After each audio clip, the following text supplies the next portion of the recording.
O Senhor esteja convosco. Proclamação do Evangelho de Jesus Cristo segundo João. Naquele tempo, Jesus andava percorrendo a Galileia. Evitava andar pela Judéia porque os judeus procuravam matá-lo. Entretanto, aproximava-se a festa judaica das tendas. Quando seus irmãos já tinham subido, então também ele subiu para a festa. Não publicamente, mas sim como que às escondidas. Alguns habitantes de Jerusalém disseram então: não é este a quem procuram matar? Eis que fala em público e nada lhe dizem. Será que na verdade as autoridades reconheceram que ele é o Messias? Mas este, nós sabemos de onde é. O Cristo, quando vier, ninguém saberá de onde é. Em alta voz, Jesus ensinava no templo dizendo: vós me conheceis e sabeis de onde eu sou. Eu não vim por mim mesmo, mas o que me enviou é fidedigno. E esse não o conheceis, mas eu o conheço, porque venho da parte dele. E ele foi quem me enviou. Então queriam prendê-lo, mas ninguém pôs a mão nele, porque ainda não tinha chegado a sua hora. Palavra da salvação.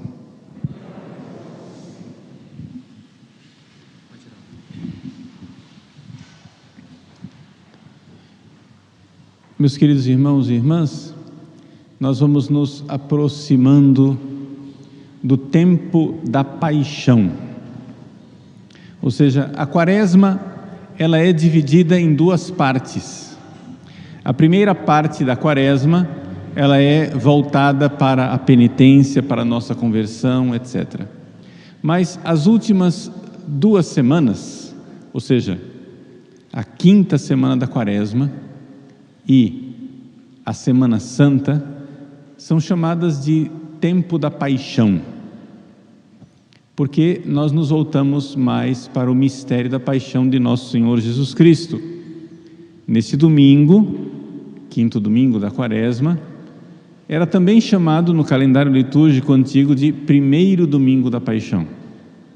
E o domingo de Ramos é chamado de segundo domingo da paixão.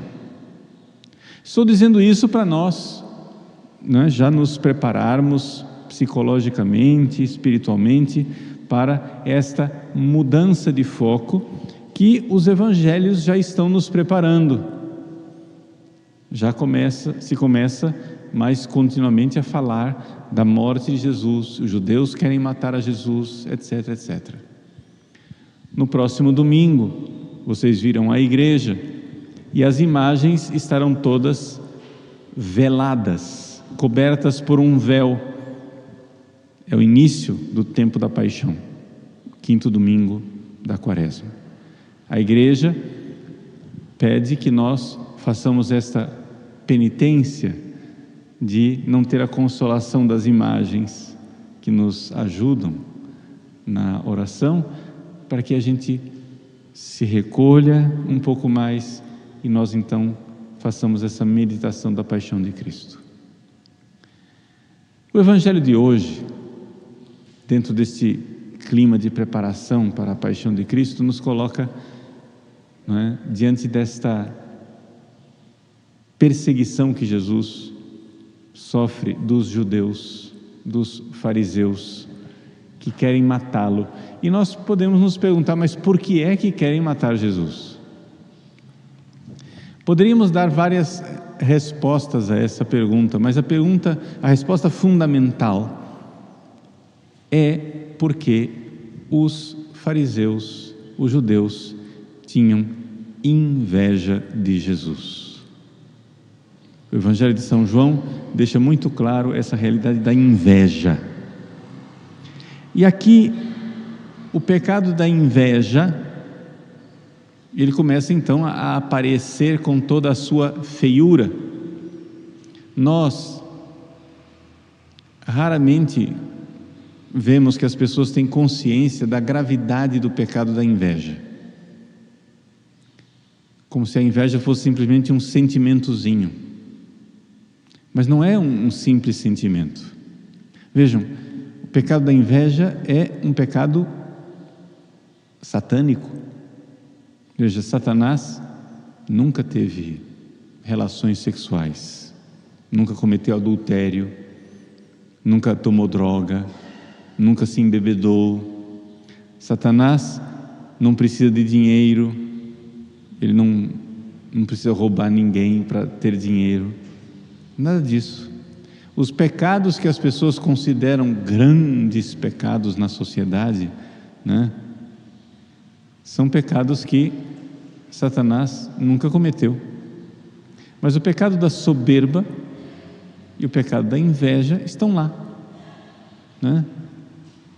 Foram feitos por Satanás, e é exatamente por isso que o pecado entrou no mundo. Na soberba, Satanás não quis servir a Deus, e ele então teve inveja de nossos primeiros pais. Deus criou o mundo, e quando Ele criou os anjos, e convidou os anjos todos ao servirem, e servindo nesse serviço, os anjos iriam reinar em tronos gloriosos no céu. Esse era o destino que Deus tinha colocado para os anjos: reinar no céu, em tronos gloriosos. Acontece que Satanás, com os seus anjos rebeldes, não quiseram isso, e então nunca entraram no céu. Satanás nunca viu Deus, os anjos rebeldes nunca viram Deus, nunca estiveram no céu, mas nós estaremos, e nós ocuparemos os tronos que eram deles. Deus quer que nós sejamos admitidos ao céu, e ali nós iremos reinar. Ali nós seremos filhos gloriosos de Deus no céu.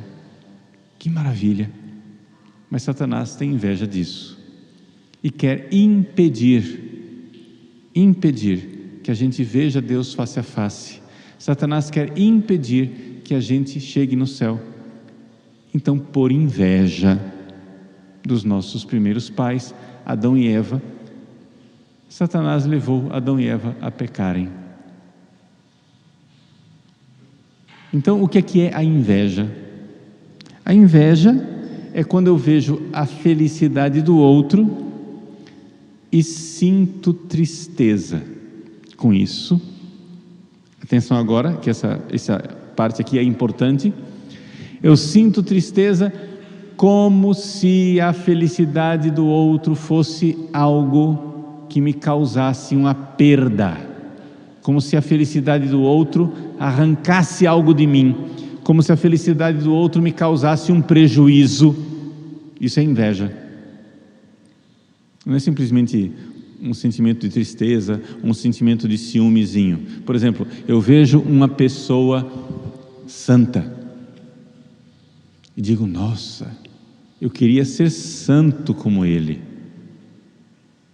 Isso não é propriamente inveja. Isso é uma sadia emulação, onde eu quero, nossa, eu quero também, eu também vou, né? Que beleza, essa pessoa é santa, eu também quero ser santo. Eu não vejo a santidade do outro como algo que me prejudica. A santidade do outro me alegra. Ele é santo, eu também quero. Mas a inveja de Satanás é ver que Adão e Eva, no paraíso, eram santos, estavam destinados ao céu, e ele vê isso como uma desgraça para ele. Eu não irei no céu, eles vão, eles serão felizes, eu nunca serei feliz, e isto para mim é algo que me causa, né, uma dor. Isso me causa porque é como se aquilo me prejudicasse. A felicidade do outro é apresentada para mim como algo, como um prejuízo, algo que me arranca um pedaço. E então, esse é o pecado da inveja. Se você vir esse sentimento dentro de você, renuncie a ele. Padre, como é que a gente lida com o pecado da inveja? É mais ou menos como quando vem uma tentação sexual. Vem aquele sentimento, você vê que ele é mau, você renuncia àquilo, você rejeita, vai para outro lugar. E então, aprenda a dar graças a Deus, louvar a Deus pelo bem do outro, louvar a Deus porque o outro está sendo abençoado. Queira também a mesma bênção que ele tem, mas não veja nisso uma tristeza e um prejuízo para você. Veja a razão de ação de graças e de louvor. Meu Deus, que bom que abençoastes o meu irmão. Pois bem, explicado o que é inveja, quais foram as consequências da inveja ao longo da história da salvação? Foi por inveja que Caim matou Abel. Ou seja, o primeiro ser humano que morreu na história da humanidade não morreu velhinho, feliz na sua cama, rodeado pela sua mulher, pelos seus filhos e netos, abençoando. Não, o primeiro ser humano morreu jovem e morreu assassinado pelo seu próprio irmão, que tinha inveja da sua santidade. Abel era santo e Deus amou Abel. Caim não era santo e Deus olhou para Caim e disse: assim não dá. Caim, vendo a predileção divina por Abel, quis matá-lo. E ali, neste sangue derramado de Abel, nós temos a história, né, trágica do que Satanás quer sempre fazer.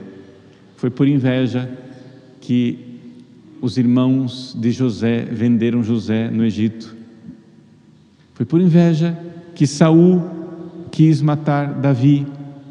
Foi por inveja que Jesus foi apresentado à morte diante de Pilatos pelos fariseus. Os fariseus viam a santidade de Jesus. Os fariseus viam que Jesus era um predileto de Deus. Talvez não tivessem clareza, não tivessem clareza de que ele realmente era filho de Deus, mas eles tinham a clareza de que Jesus dizia que era filho de Deus. E por inveja, Jesus é o predileto, Jesus é o escolhido, Jesus é o amado de Deus, e Deus disse isso várias vezes. No batismo: Tu és o meu filho muito amado, no qual coloquei toda a minha complacência. No Monte Tabor, na transfiguração: Eis o meu filho muito amado, escutai-o. E Deus mostrava no dia a dia que Jesus era o seu predileto, que Jesus era verdadeiramente muito santo, muito amado por Deus. Claro, nós sabemos que ele não era somente muito santo, muito amado por Deus, ele era o próprio Deus que se fez homem. Mas a humanidade de Cristo, seu corpo e sua alma, ele, humano como nós, não tem dúvida que aquilo é uma predileção. Pois bem, os fariseus sentiram inveja e por isso queriam matar Jesus, queriam destruir Jesus, queriam condená-lo à morte. E é essa temática que irá se repetir constantemente no Evangelho de São João, como um processo jurídico, onde testemunhas são arroladas, acusações aparecem, e Jesus então começa a dar testemunha de onde ele é, quem ele é, e não há dúvida nenhuma, ele não é somente um profeta, um iluminado, ele é o próprio Filho de Deus que se fez homem. Nós nunca vimos a Deus, ele viu a Deus. E aqui a nota básica e fundamental da inveja de Satanás. Satanás nunca viu Deus. Satanás nunca verá Deus. Jesus viu Deus. E nós veremos a Deus. Por isso a inveja. Por isso, meus irmãos, entremos nesse tempo da paixão, lutando, né? É sexta-feira. Sexta-feira sempre a gente recorda a paixão de Cristo com grande, né, intensidade. Vamos viver a paixão de Cristo, a Passio Domini, a paixão do Senhor. Vamos viver esses tempos agora com grande intensidade, nos voltando para nosso Senhor, sabendo que Ele morreu para abrir as portas do céu, para que nós vejamos Deus face a face. Ele que viu Deus, quer que nós vejamos Deus. Satanás, que nunca verá a Deus, não quer que nós vejamos Deus. E essa é a única luta que importa. No fim das contas, essa é a única realidade que é definitiva.